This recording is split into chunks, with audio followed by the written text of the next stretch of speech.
Hello बच्चों। तो आज हम स्टार्ट करते हैं चैप्टर सॉल्यूशन के बारे में। सीखते हैं सॉल्यूशन क्या होता है अच्छी तरह से। सॉल्यूशन के बारे में एक बात आपको जाननी बहुत ज़रूरी है कि सॉल्यूशन होता है एक mixture. Solution is a mixture. Solution is a mixture of component. अब आप बोलोगे सर कौन सा मिक्सचर, होमोजीनियस मिक्सचर या हेट्रोजीनियस मिक्सचर? होमोजीनियस मिक्सचर होगा या हेट्रोजीनियस मिक्सचर होगा? तो मेरा कहना है कि चाहे होमोजीनियस हो चाहे वो हेट्रोजीनियस हो, सभी तरह के मिक्सचर को हम सॉल्यूशन बोलते हैं। Solution is a mixture of component, और अगर वो कंपोनेंट दो होंगे, दो कंपोनेंट के मिक्सचर होंगे, तो उसको हम बोलेंगे बाइनरी सॉल्यूशन। अगर वो तीन कंपोनेंट होंगे तो उसको हम बोलेंगे ट्राइनरी सॉल्यूशन। अगर वो चार होंगे तो उसको बोलेंगे हम क्वार्टरनरी सॉल्यूशन। इस तरह से आपको समझ में आ रहा होगा, जैसे जैसे कंपोनेंट बढ़ते जाएंगे हम उनका नॉमेनक्लेचर आराम से कर सकते हैं।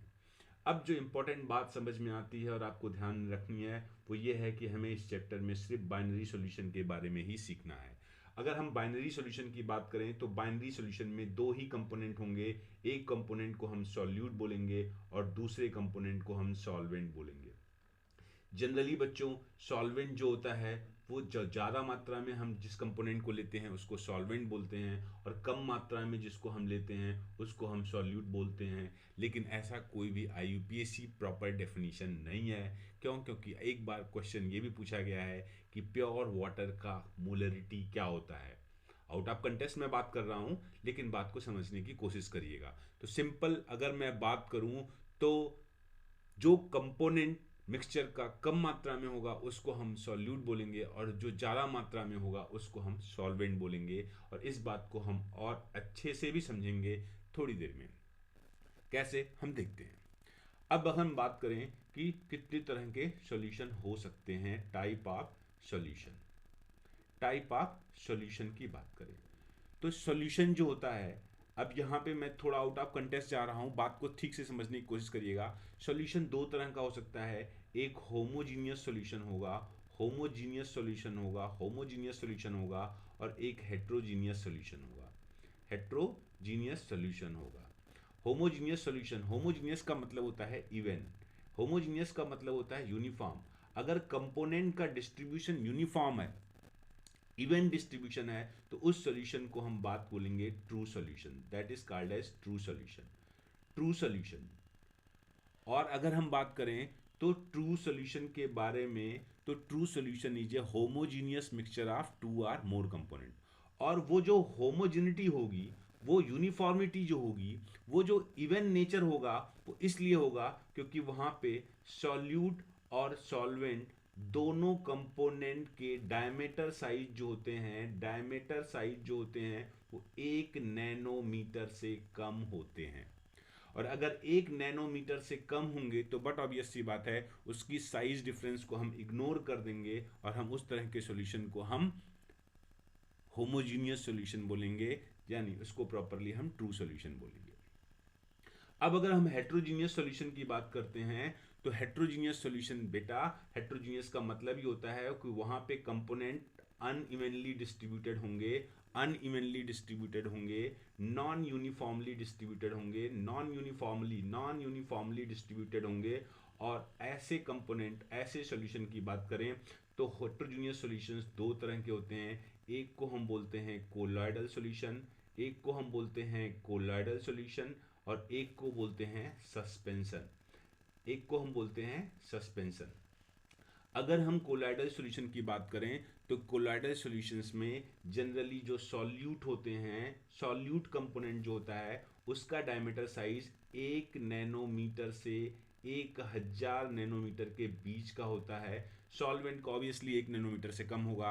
तो सॉल्वेंट का जो डायमीटर साइज होगा वो जनरली हम पानी को, वाटर को ही सॉल्वेंट लेके चलते हैं, और उसके बनिस्बत हम बोलेंगे कि सॉल्वेंट तो 1 नैनोमीटर से कम है, सॉल्वेंट की साइज, पानी के डायमीटर साइज 1 नैनोमीटर से कम है, और उसमें जो हमने सॉल्यूट कंपोनेंट डिजॉल्व किया है अगर उसकी डायमीटर साइज 1 नैनोमीटर से 1000 नैनोमीटर के बीच पाई जा रही है, तो वहाँ पे सॉल्यूट सॉल्वेंट में नॉन यूनिफॉर्मिटी पाई जाएगी, अनइवन सिचुएशन पाया जाएगा, हेट्रोजेनिटी पाई जाएगी, और उस तरह के सॉल्यूशन को हम कोलाइडल सॉल्यूशन बोलेंगे। इस तरह से सस्पेंशन की बात करें तो यहाँ पे सॉल्यूट कंपोनेंट का जो डायमीटर साइज होगा वो 1000 नैनोमीटर से ज़्यादा होगा, और सॉल्वेंट ऑब्वियसली जो पानी होता है अगर हम उसकी बात करें तो वहाँ पे उसकी साइज 1 नैनोमीटर से वहाँ भी कम ही होगी। और इस तरह से यहाँ पे सॉल्यूट साइज देख रहे हैं बहुत ज़्यादा है, इसकी वजह से यहाँ पे सॉल्यूट इवन सस्पेंड करने लगता है, नीचे बैठने लगता है। दैट्स वाई इस तरह के सॉल्यूशन को हम सस्पेंशन बोलते हैं। यहाँ पे ना तो हमें ट्रू सॉल्यूशन, ना तो हमें कोलाइडल सॉल्यूशन, ना ही हमें सस्पेंशन पे ध्यान देना है। हमें सिर्फ इस चैप्टर पे सॉल्यूशन के बारे में ध्यान देना है, हमें सॉल्यूशन की प्रॉपर्टी पढ़नी है।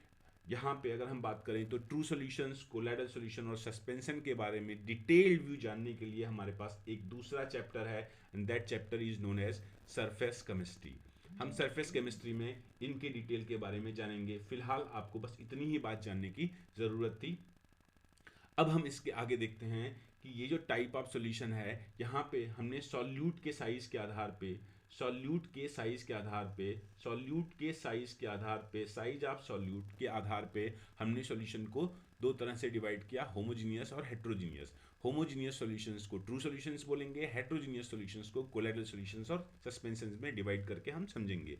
लेकिन इसके बारे में पूरी डिटेल स्टडी के लिए हम दूसरे चैप्टर को प्रीफर करेंगे, and that chapter is known as surface chemistry. तो अब हम बात करेंगे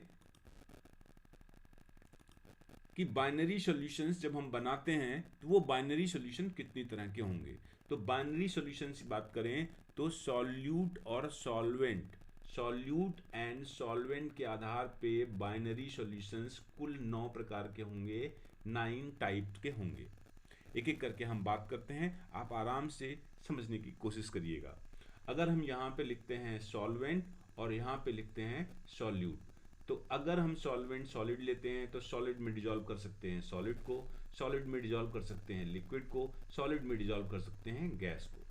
तो इस तरह से अगर हम बात करें तो इस तरह के सॉल्यूशन को हम बोलते हैं सॉलिड सॉल्यूशन, सॉलिड सॉल्यूशन। ऐसे ही अगर सॉल्वेंट हम लिक्विड लेंगे तो लिक्विड में भी सॉलिड डिजॉल्व कर सकते हैं, लिक्विड सॉल्वेंट लेंगे तो उसमें लिक्विड डिजॉल्व कर सकते हैं, लिक्विड सॉल्वेंट लेंगे तो उसमें गैस डिजॉल्व कर सकते हैं, और इस तरह के सॉल्यूशन को लिक्विड सॉल्यूशन हम बोलेंगे। सिंपल सी बात है जो आपको समझ में आ सकती है। अब इसी तरह से गैसेस के बारे में भी होगा कि अगर हम गैस में सॉलिड डिजॉल्व करेंगे, गैस में लिक्विड डिजॉल्व करेंगे और गैस में गैस डिजॉल्व करेंगे, then such type of solution is called as gaseous solution, gaseous solution. इतनी बात आपको समझ में आ गई।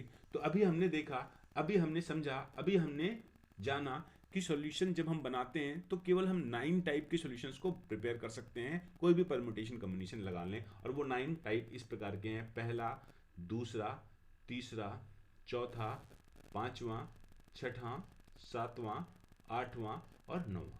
इस तरह से 9 तरह के सॉल्यूशंस को हम दुनिया में प्रिपेयर कर सकते हैं।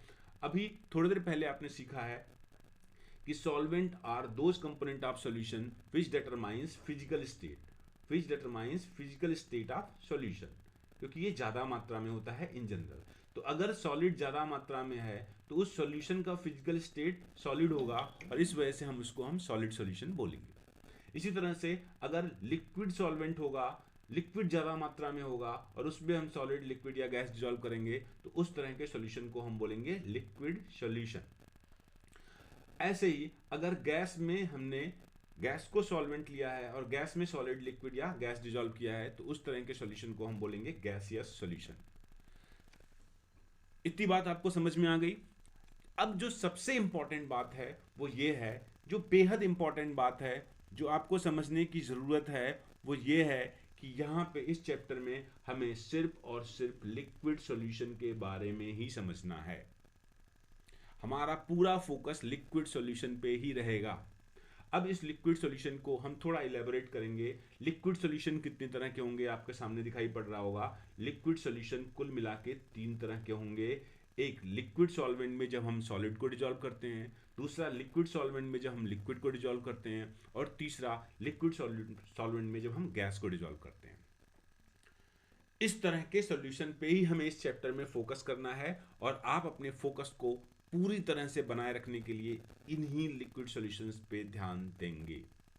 इनके नामकरण भी बहुत अच्छे तरीके से किए गए हैं, इनको आपको समझने की ज़रूरत है, इसको ठीक से आप समझिएगा। अब यहाँ पे हम बात करते हैं, अगर सॉल्वेंट लिक्विड है और लिक्विड में सॉलिड डिजॉल्व किया गया है, तो ऐसे सॉल्यूशन को हम बोलते हैं liquid solution of non volatile solute.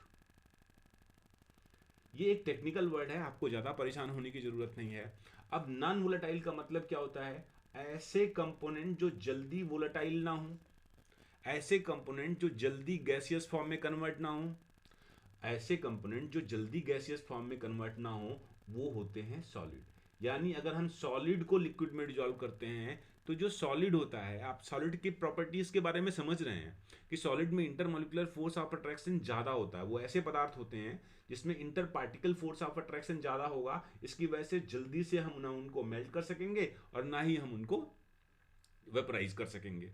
तो इसीलिए हम लिक्विड में सॉलिड जब भी हम डिजॉल्व करते हैं, तो टेक्निकली हम इसको, इस तरह के सॉल्यूशन को, ये नाम देते हैं liquid solution of non volatile solute. और ये जानना आपको बेहद जरूरी है, क्योंकि आगे के चैप्टर में हमें इन्हीं के बारे में बात करनी है। अब दूसरी बात करें, तो दूसरा लिक्विड सॉल्यूशन है लिक्विड में जब हम लिक्विड को डिजॉल्व करते हैं, तो इसको हम बोलते हैं, इस तरह के सॉल्यूशन को हम बोलते हैं लिक्विड सॉल्यूशन ऑफ वोलाटाइल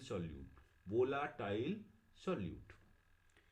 अब ऑब्वियसली अगर हम सॉलिड के कंपेरिजन में हम बात करें, तो जो लिक्विड होते हैं they are easily volatile. Petrol है, केरोसिन ऑयल है, इवन पानी है, तो आराम से भाप में कन्वर्ट हो सकता है, आराम से वो गैसेस स्टेट में जा सकते हैं। तो अगर हम लिक्विड में लिक्विड को डिजॉल्व करते हैं, तो लिक्विड तो ठीक है, जो बेस कंपोनेंट है, जो हमारा सॉल्वेंट है, वो तो वोलेटाइल होगा, वो तो गैसियस फेज में इजिली कन्वर्ट हो जाएगा। लेकिन अगर इस लिक्विड में हम सॉलिड को डिजॉल्व करेंगे, तो ये सॉलिड गैसियस फेज में जल्दी कन्वर्ट होने वाला नहीं है, ये नॉन वोलेटाइल सॉल्यूट है।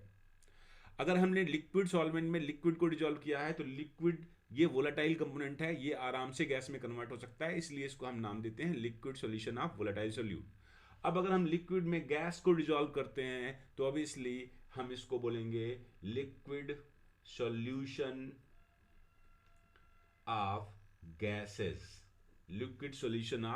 गैसेस। यहां पे हम इसको बाइफरकेट कर देते हैं, लिक्विड सॉल्यूशन ऑफ गैसेस।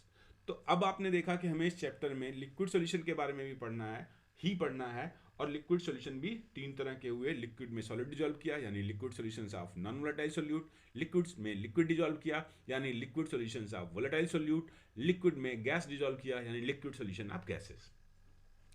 अब बेहद इंपॉर्टेंट बात जो आपको समझनी है और फोकस करना है इंपॉर्टेंट बात पे, बेहद ही इंपॉर्टेंट बात है, वो ये है कि ये जो आप देख रहे हैं liquid solutions of non volatile solute, इस पे हम जो लॉ अप्लाई करने वाले हैं इस चैप्टर में आगे चल के, यहीं पे थोड़ा सा मैं आपको बता दूं, वो है राउल्ट लॉ।